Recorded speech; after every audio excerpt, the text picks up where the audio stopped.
morning, everybody. Welcome to today's 1 Million by 1 Million online rendezvous for entrepreneurs. 1M by 1M, as you know, is the first and only global virtual accelerator for technology startups. We only do information technology and technology-enabled services. But within that spectrum, we do everything, all variations of IT and IT-enabled services. Our mission is to help 1 million entrepreneurs reach $1 million and beyond in annual revenue. And this is Sramana, Mitra, founder and CEO of 1M by 1M, coming to you live from the heart of Silicon Valley in Menlo Park, California. So I wish you good morning, good evening, good afternoon, good day, wherever you are. Thank you for joining.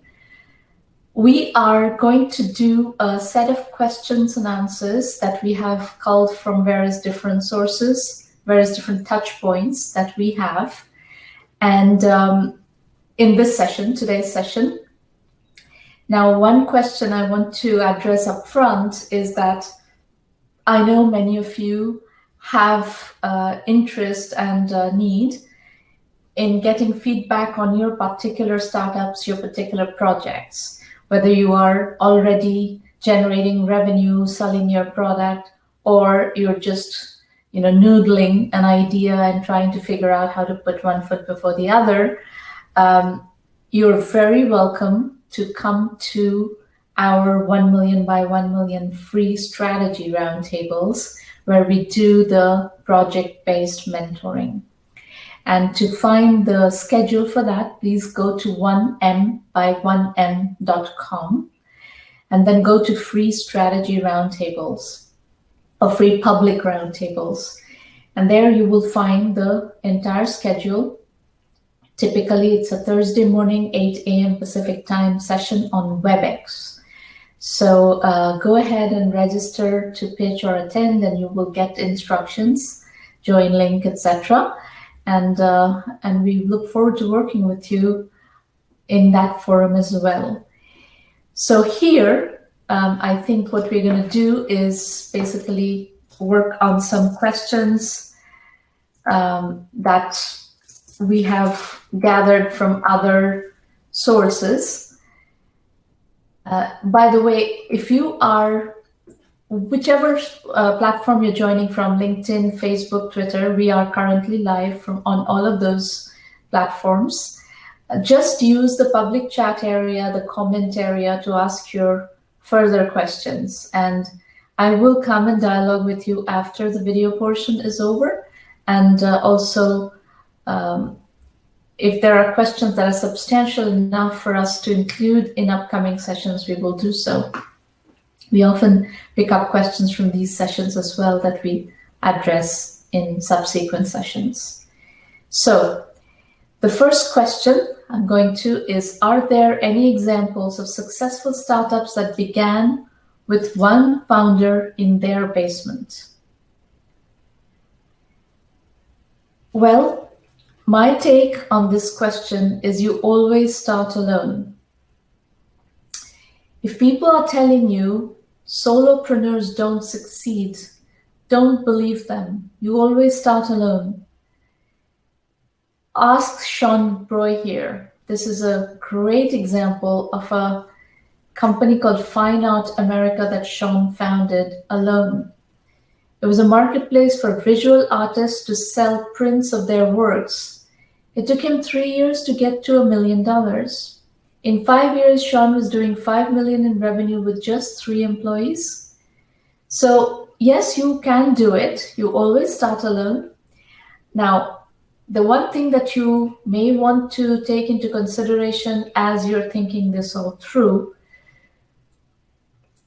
raising institutional financing, if you are doing a solopreneur venture, is going to be hard.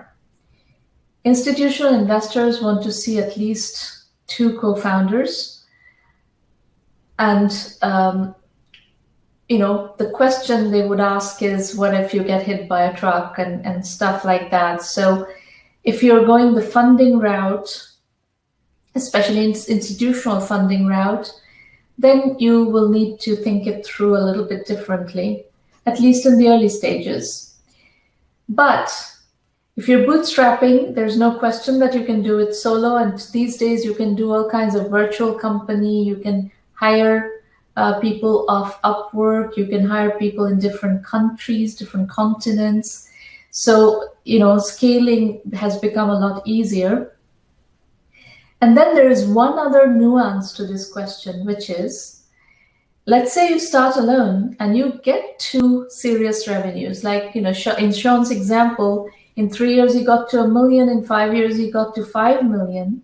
At that point, his business thesis is proven.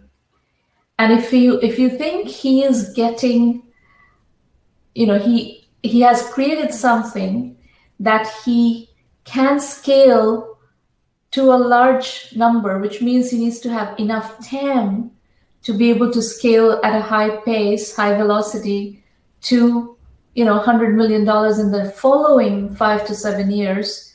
This now becomes a fundable situation, even if it's a solopreneur. Why? Because you have a business thesis that has been validated.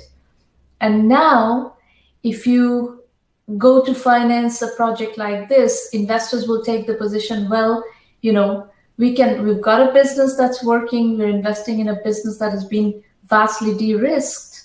Now we can hire people and scale this. We're not so dependent on the founder. If the founder gets hit by a truck, it's still going to be a sustainable situation. So that's my first question. The next question is, what is your advice to failed entrepreneurs or failing entrepreneurs? My advice is do a thorough post-mortem. What happened? What did you do wrong? What did you get wrong? We have a pretty robust, proven methodology in 1M by 1M. I would recommend that you should study that methodology, see what you could have done differently, learn how to avoid common mistakes, and then start over. If you are tired, take some rest. Don't start another company right away. Entrepreneurship is emotionally exhausting. However, while you're resting, you can always study and do the postmortem, the introspection, and learn. So that when you start another company, you don't make those same mistakes again. And I'll just give you some common mistakes that we see all the time. Entrepreneurs are going and chasing investors out of the gate without validating the business. You have very limited runway. So in that runway, you have to validate your company and get to a point where you have paying customers. And if you have paying customers, that is what makes you sustainable. Revenues is what makes you sustainable. And paying customers is also what makes you fundable, much more fundable than if you go try to raise money around concepts. We are in 2020. The technology industry is quite far along. The internet is 25 years old, more than 25 years old in the commercial internet. So now we know that concept financing doesn't work unless you have so much track record, you've built great companies, you've made money for your investors, and investors are willing to fund you. If you're a first-time entrepreneur, especially if you haven't got such track record, you will not be able to raise money on a concept. So your only bet is to validate sufficiently such that you can get in front of investors who are willing to write checks. So I would strongly recommend you try to understand why you're failing, why you did not achieve product market fit. Did you get the timing wrong? Did you get the positioning wrong? Did you get the segmentation wrong? There are all kinds of ways, all kinds of things that you can get wrong. Personally, I have a tendency to be way ahead of the market. So I tend to get the timing wrong. So if you if your tendency is to be ahead of the market, then you're going to have to build runway to be able to sustain yourself. You have to survive to succeed. You can't go out of business and expect to sort of succeed.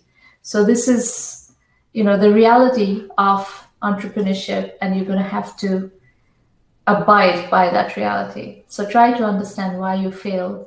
It will help you the next time round.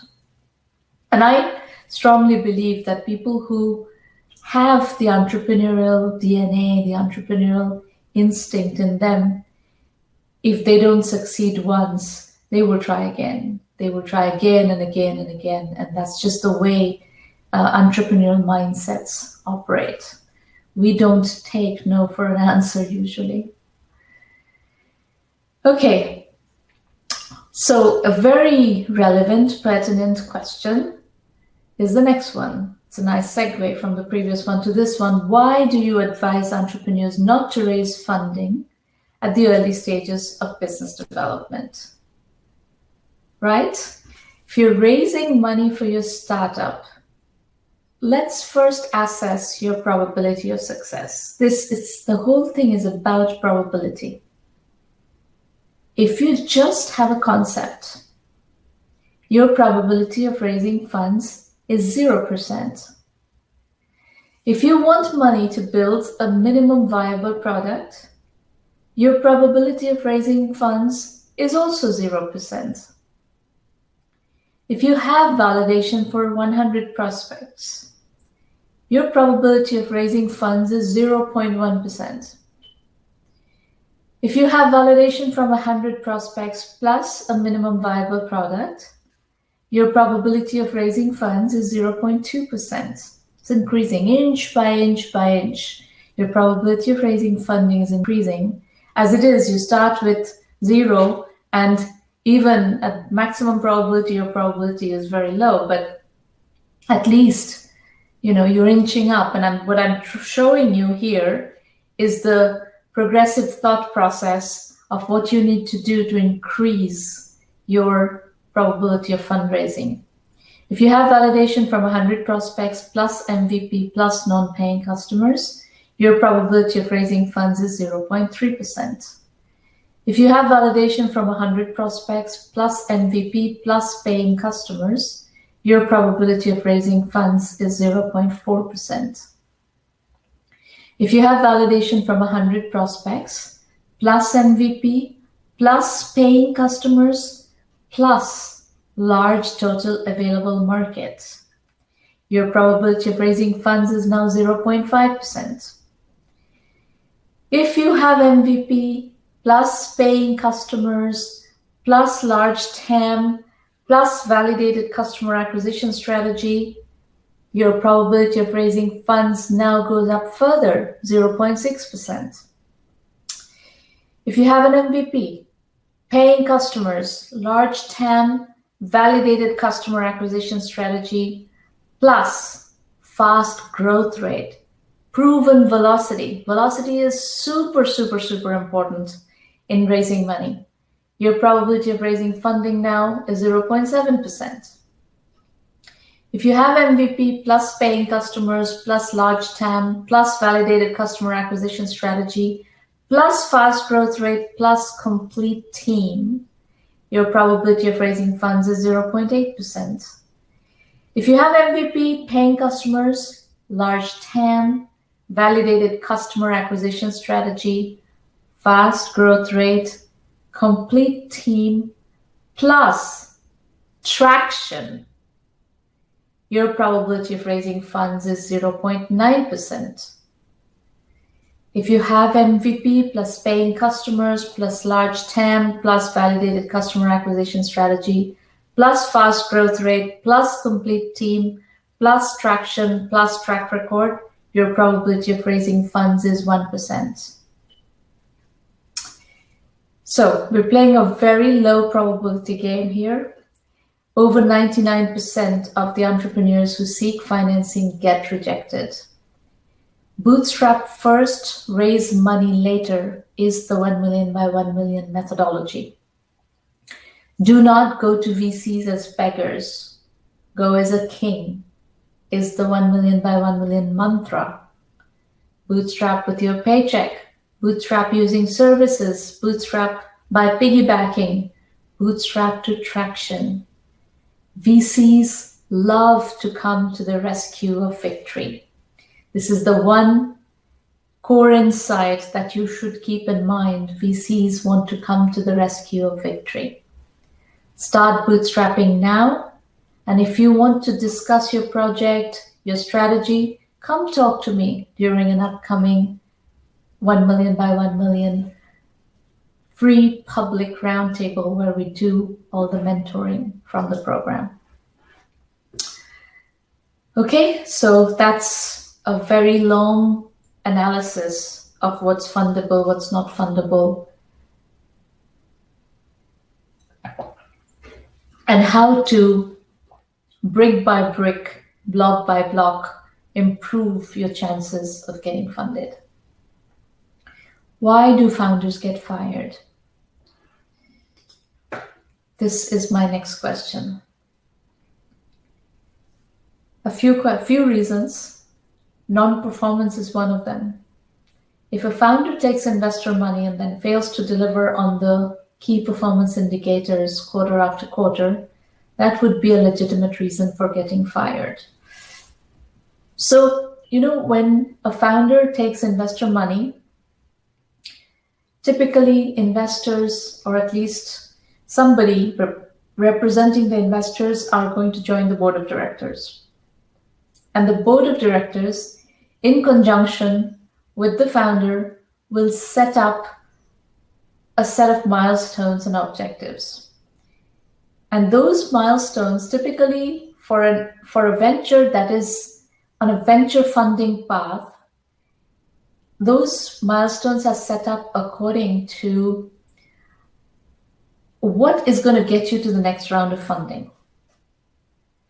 And to get to the next round of funding, you have to, let's say acquire, so I'm just giving you examples of the kinds of milestones, get a certain number of customers, get a certain business model validated, a pricing model validated, a TAM kind of validated, a sales cycle validated, customer acquisition strategy validated. So people are looking to get to the next level of financing. And those are so maybe there's an MRR target, $15,000 MRR, $40,000 MRR, $80,000 MRR, $1 million annual recurring revenue run rate, etc. Whatever those milestones are, they're going to be agreed upon, depending on the stage, between the founder and the board of directors. And if that does not work out, then often founders find themselves in very unhappy situations. The second key reason why founders end up getting fired is politics and personality. Often founders accept to bring in a CEO, and then there ensues personality clashes, power struggles, and related politics. I've experienced this myself and have written about it elsewhere. If you're interested in reading that piece, it's called If I Were 22, I Was Fired from My Own Company. You can go read that. But let me just summarize you. What happened was I was young and I had a set of investors the first set of investors I had, this was very early in 1997. We were doing product development in India. And at the time, in Silicon Valley, that was not an accepted principle. So VCs were constantly turning me down. So finally, I found a group of angels, Indian angel investors who understood India and everything, and they were willing to fund. But they made it a condition that we would have to bring in a CEO, an experienced CEO, quote unquote. Mark Zuckerberg, by the way, is not an experienced CEO. He's a founder who grew into a reasonable CEO. So in my case, it was, tricky. I had visa issues, all kinds of things. So I didn't have the negotiating leverage. So I accepted to bring in a CEO, and I was young. I was willing to learn from somebody else, but it didn't work out. The personality clashes were tremendous. My engineering team loved me. My product team absolutely loved me. And the CEO was really jealous of that. And he, very soon after he got the job, his sole agenda became to fire me. And he did succeed in doing that. And then he got himself fired 6 months later, which was kind of, traumatic for a little company. 2 CEO firings is not a healthy situation. So this is how you destroy companies. If nowadays, if you actually look at how investors think of firing CEOs, they would rather not fire a CEO. They would rather invest in a founder who can become a reasonable CEO up to a point, at least, up to a reasonable point. Early on, when everything is so fragile and so vulnerable, CEO changes is a very, very unwelcome episode in the journey of a startup. And investors recognize that. So they don't want to typically create this kind of situation. But, it still happens. People are people. Personality clashes, politics, these are, the stuff organizations are made of. If you can avoid putting together situations where there is no politics and personality clashes, kudos to you, because that is great leadership. And then the third reason why founders get fired is disagreement on strategy. Founders and boards may not agree on strategy, and that could result in a leadership switch. So, strategy is a very complex thing. I'll give you some examples of strategy disagreement that can ensue. You could have a situation where one party wants to go after enterprise customers, another party wants to go after small business customers. You could have a B2B versus B2C strategy conflict. You could have a business model related conflict. How you monetize. When I started 1 million by 1 million, I had a lot of friends. By this time, I did 1 million by 1 million as a mature entrepreneur, as a serial entrepreneur who's been around, done 3 companies before. So I was coming at it with a lot of experience and a huge network.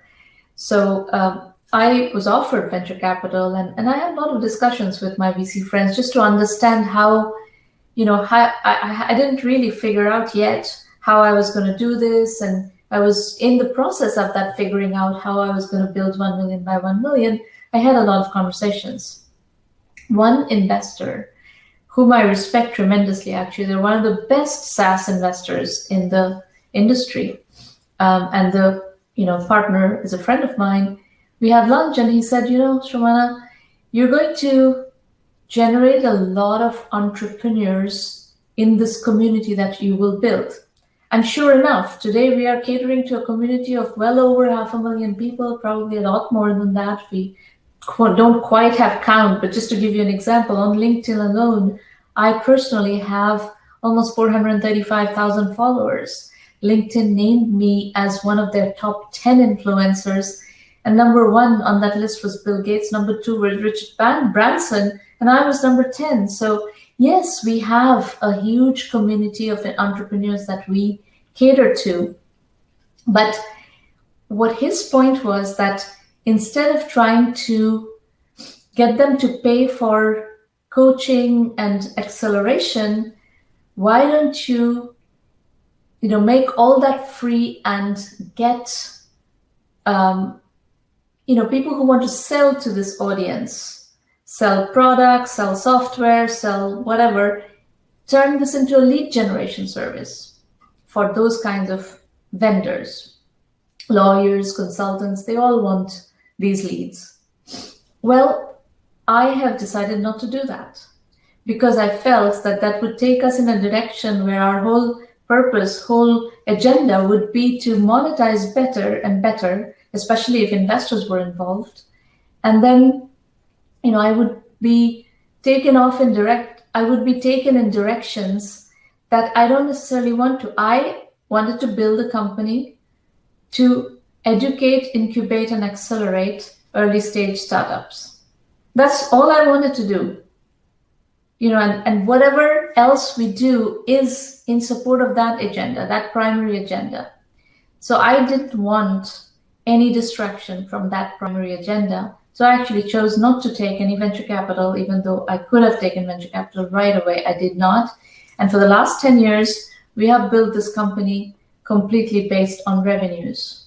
And I've stuck to that principle that we would monetize our core offering and not go off in weird directions that are not aligned to our core mission.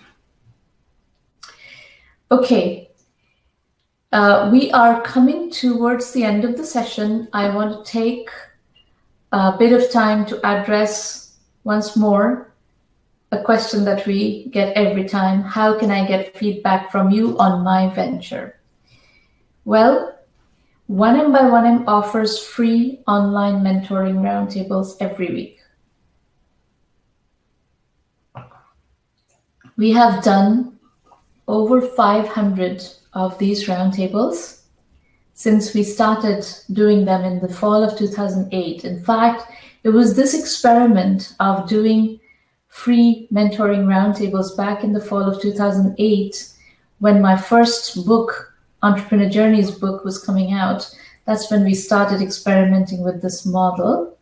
And the model worked very well. Today, over 150,000 people have participated in our programming in these mentoring sessions. And typically in these sessions, we discuss positioning, we discuss financing, customer acquisition strategy, all aspects of building a startup venture. Up to 5 entrepreneurs who register to pitch at a particular session is able to present their business. If you come and do this with us, you will get straightforward feedback, advice on next steps and answers to your questions from me, as well as I often have guests that are, investors and VC and, investors and entrepreneurs sometimes as well, successful entrepreneurs. You will get straightforward feedback. Our goal is not to give you sugar-coated feedback. We're not inviting you to these sessions to give you a pat on your back. You can get that elsewhere. You can get that from your mother. I'm not your mother. I am going to give you feedback that will help you move forward. If you're going down a path that I don't think is going to work out, I'm going to try to tell you and prevent you from going down that path. So you have to take that into account, that you may get feedback that challenges your current thinking, and you have to be ready to take that kind of honest, candid, unfiltered, unsugar-coated feedback. So all through October, on Thursday mornings, 8 a.m. Pacific time, we have free mentoring roundtables. So the dates are October 1st, 8th, 15th, 22nd, and 29th.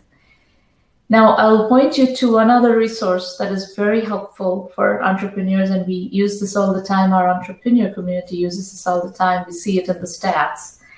It's the self-assessment. It's a self-assessment tool that is freely available on our website. Go to 1mby1m.com, go to self-assessment. You will find a questionnaire. These are the questions investors would typically ask you.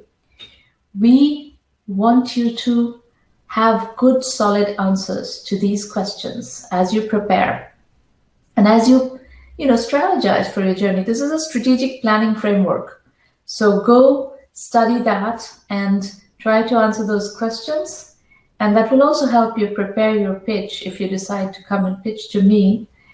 Now, one other pointer. A lot of people actually get stuck on different questions. Methodology gaps are bound to exist in first-time entrepreneurs, early-stage entrepreneurs. And if you want to plug those gaps, you could also do the 1M by 1M basic program, which is our curriculum-only program for $99 a month. You could basically do it at your own time, your own schedule, and you will get to do all that you need to do in that process, and you will be able to learn what you need to learn to answer those questions. And I think it's a very, very valuable set of training material. It's all case study based. We have over 1,000 case studies of successful entrepreneurs, and you can learn by standing on the shoulders of people who have done before. All right. With that, I will be signing off now. I will come and answer questions in the public chat on LinkedIn, Facebook, and Twitter. So feel free to ask your questions. Now be safe. Be safe from the pandemic. Be safe if you are on the line of the wildfires that are raging through the American West. This Sunday, more fires have started in the wine country of California. It's really heartbreaking to see how people are having to evacuate their homes, and it's really a disaster. And the wine crops, the grapes are getting damaged. It's really, really horrible what's happening. Again this week, as it is, we haven't got the full brunt of the previous round of wildfires under control, and now there are more. So times are tough. 2020 is turning out to be a perfectly forgettable year that is going to be perfectly unforgettable. And that is a very upsetting thing. But we are entrepreneurs. We keep our eye on the goals. We keep moving forward, and we have no choice but to do that. So be well, be safe. I will see you next time. Bye.